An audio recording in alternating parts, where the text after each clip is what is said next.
स्वागत है आपका। तो फिजिकल एजुकेशंस के अंतर्गत मोस्ट एंड रिपीटेड क्वेश्चंस पर हम लगातार प्रैक्टिस कर रहे हैं, लगातार याद कर रहे हैं उन प्रश्नों को जो पेपर में लगातार पूछे जाते हैं।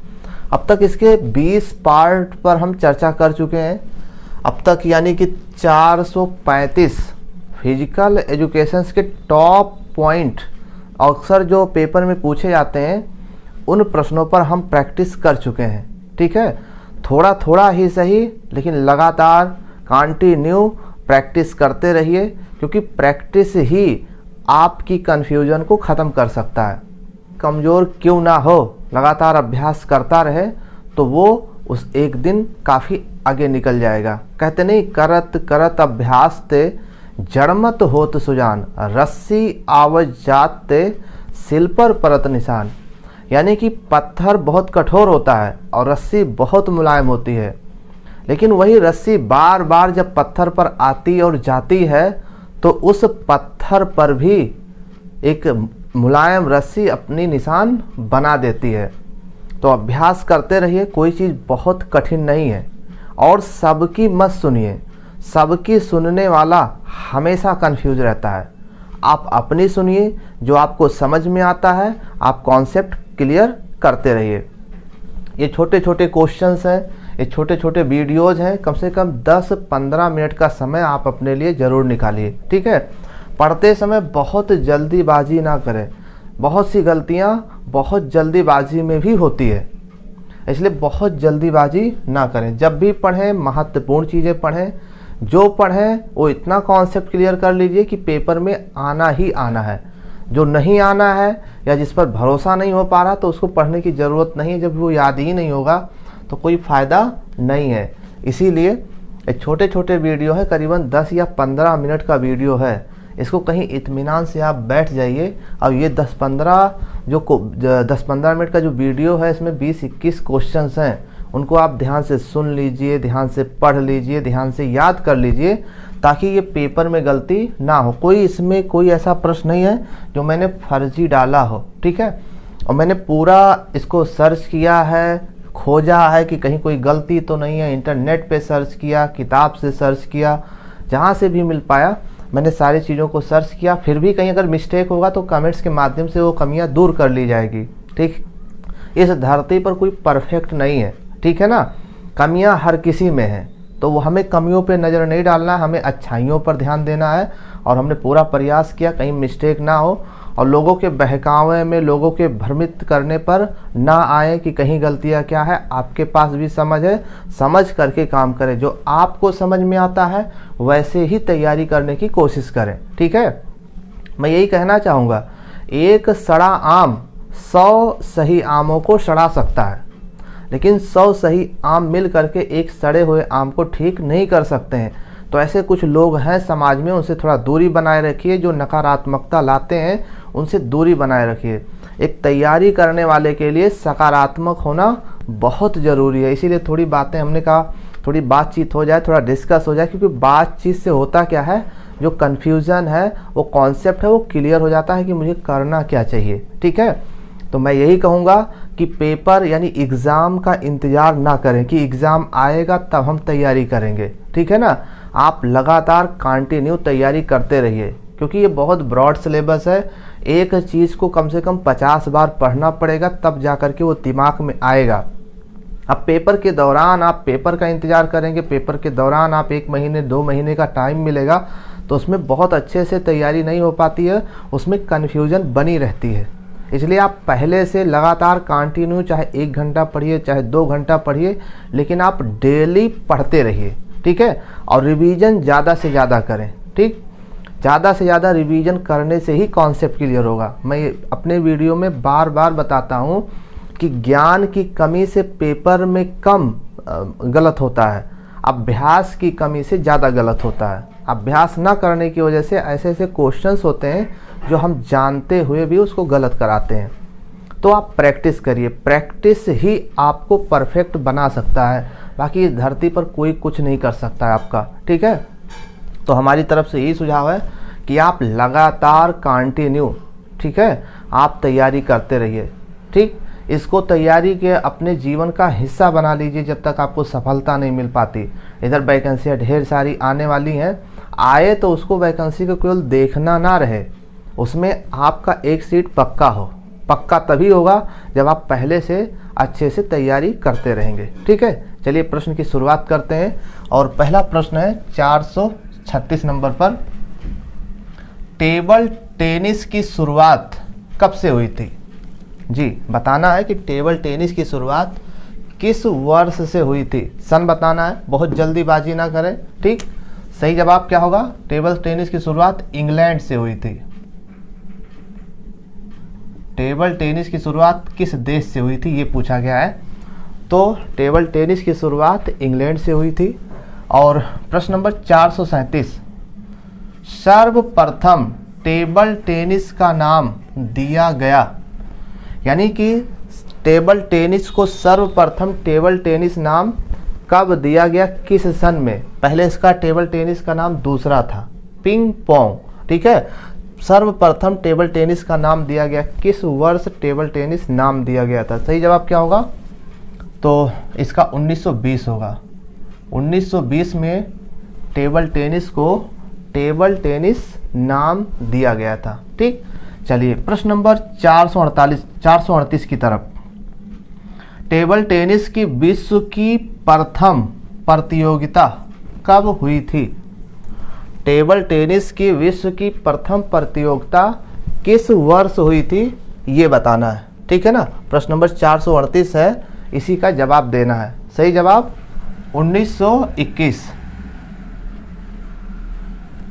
प्रश्न नंबर 439, ठीक, विश्व टेबल टेनिस संघ की स्थापना किस वर्ष हुई थी?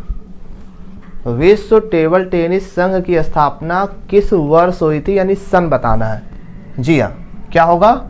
सही जवाब 1926। अब ये सब प्रैक्टिस करने वाले क्वेश्चन है, सन है, नहीं प्रैक्टिस करेंगे भूल जाएंगे। ठीक, चलिए प्रश्न नंबर 440, भारतीय टेबल टेनिस संघ की स्थापना किस वर्ष हुई थी? अगला क्वेश्चन है, भारतीय टेबल टेनिस संघ की स्थापना किस वर्ष हुई थी? सही जवाब 1937। इसीलिए एक प्रश्न को 2-3 बार बोल रहे हैं ताकि क्लियर हो जाए, कॉन्सेप्ट क्लियर करना जरूरी है। जो भी पढ़िए उसे पत्थर की लकीर कर दीजिए, झूठे पढ़ने से सिलेक्शन होने वाला नहीं है। ठीक है, जो पढ़िए उसका कॉन्सेप्ट क्लियर होना चाहिए। ठीक, चलिए प्रश्न नंबर 441, टीटी यानी टेबल टेनिस को ओलंपिक में कब शामिल किया गया था? ये भी क्वेश्चन बहुत महत्वपूर्ण है, ऐसा है नहीं कि कोई फर्जी क्वेश्चन है। ठीक है, टेबल टेनिस को ओलंपिक में कब शामिल किया गया था, सन बताना है और किस ओलंपिक में शामिल किया गया था। सही जवाब 1988। 1988 सियोल साउथ कोरिया। ठीक है, कहाँ पे? सियोल साउथ कोरिया में टेबल टेनिस को ओलंपिक में 1988 में शामिल किया गया था। ये क्वेश्चन कॉन्सेप्ट क्लियर हुआ। प्रश्न नंबर 442, टीटी यानी टेबल टेनिस को एशियाई खेलों में कब शामिल किया गया? टेबल टेनिस को एशियाई खेलों में कब शामिल किया गया? सही जवाब 1958। 1958 टोक्यो जापान। कहाँ पर? टोक्यो जापान में शामिल किया गया। ठीक, नेक्स्ट क्वेश्चन, प्रश्न नंबर 443, टेबल टेनिस में प्रथम अर्जुन पुरस्कार किसे दिया गया? टेबल टेनिस में प्रथम अर्जुन पुरस्कार किसे दिया गया बताएं। सही जवाब श्री जेसी बोस। ये सब याद होना चाहिए। ठीक है, अगर याद नहीं है, पढ़े हैं और कॉन्सेप्ट क्लियर नहीं है तो कोई मतलब नहीं है फिर। ठीक है, याद होना चाहिए। चलिए प्रश्न नंबर 444 की तरफ, टेबल टेनिस की प्रथम विश्व कप प्रतियोगिता कब हुई थी? टेबल टेनिस की प्रथम विश्व कप प्रतियोगिता कब हुई थी, यानी पुरुष। ठीक है, टेबल टेनिस की प्रथम विश्व कप प्रतियोगिता वो भी पुरुष, यानी कि स्वैथलिंग कप, ये कब हुआ था? सही जवाब 1926। ठीक है, चलिए प्रश्न नंबर 445, विश्व कप प्रतियोगिता, ठीक है ना, विश्व कप प्रतियोगिता यानी कि एकल पुरुष एकल यानी पुरुष एक मतलब टेबल टेनिस की विश्व कप प्रतियोगिता पुरुष एकल प्रतियोगिता किस वर्ष हुई थी? ठीक है, उसका नाम था सेंट ब्राइडल वास कप। ठीक, सही जवाब हो जाएगा 1929। एक बार फिर से क्लियर कर लेते हैं। ठीक, टेबल टेनिस विश्व कप प्रतियोगिता, ठीक है, पुरुष एकल सेंट ब्राइडल वास कप 1929 में ये संपन्न हुआ था। ठीक, चलिए प्रश्न नंबर 446, प्रथम विश्व कप प्रतियोगिता महिला, यानी टेबल टेनिस में प्रथम विश्व कप प्रतियोगिता महिला, ठीक है ना, जिसको कार्विलान कप कहते हैं, उसकी शुरुआत कब हुई थी? ठीक, कब हुआ था? 1933 में। ठीक, पूछा जाता है कि जो कार्विलान कप है वो महिला से संबंधित है और ये प्रथम विश्व कप टेबल टेनिस प्रतियोगिता के अंतर्गत शामिल है। ठीक, चलिए प्रश्न नंबर 447, टेबल टेनिस की लंबाई और चौड़ाई कितनी होती है? टेबल टेनिस की लंबाई और चौड़ाई बतानी है, तो लंबाई 2.74,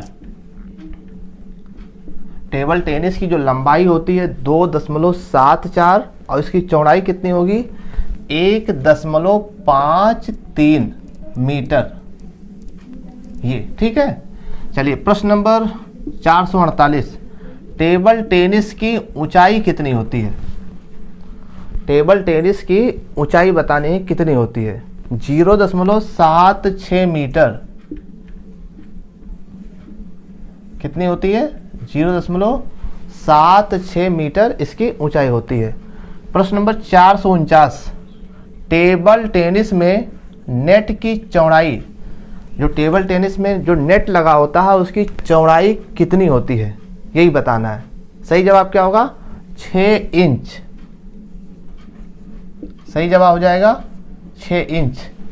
अगर इसको मीटर में बात किया जाए तो 12.25 मीटर, 12.25 मीटर, ठीक है। चलिए प्रश्न नंबर 450, टेबल टेनिस में नेट दोनों साइड की तरफ, दोनों तरफ की साइड लाइन, ठीक है ना, कितना कितना बाहर होता है?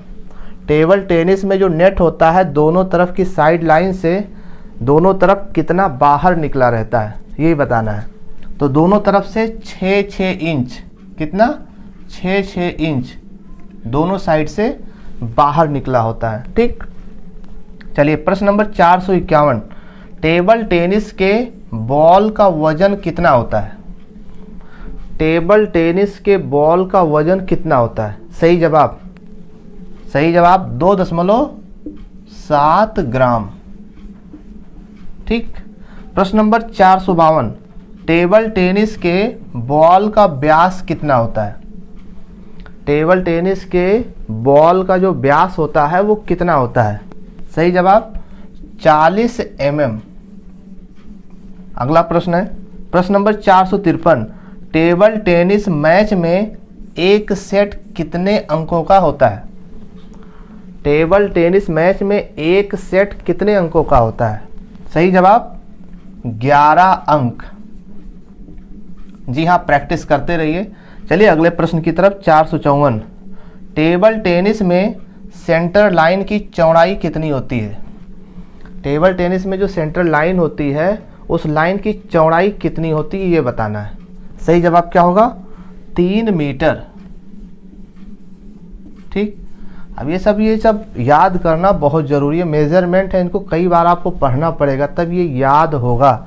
प्रश्न नंबर 455, टेबल टेनिस का पुराना नाम क्या है? यानी टेबल टेनिस को पहले किस नाम से जानते थे? सही जवाब पिंग पोंग। पिंग पोंग, ये है टेबल टेनिस का पुराना नाम। अगला प्रश्न है प्रश्न नंबर 456, टीटी रैकेट की लंबाई और चौड़ाई कितनी होती है? ठीक है, टेबल टेनिस का जो रैकेट होता है उसकी लंबाई और रैकेट या पैडल जिसको कहते हैं उसकी लंबाई और चौड़ाई कितनी होती है? तो लंबाई 17,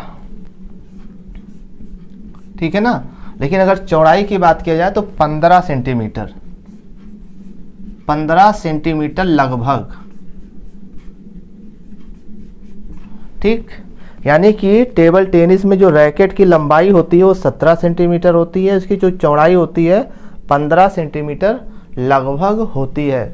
तो ये थे फिजिकल एजुकेशंस के अंतर्गत रिपीटेड और मोस्ट इम्पॉर्टेंट पॉइंट्स। और भी प्रश्नों पर चर्चा इसके नेक्स्ट वीडियो में करेंगे। ये सीरीज लगातार चलती रहेगी, ठीक है, ताकि महत्वपूर्ण प्रश्नों को हम रिवाइज कर सकें।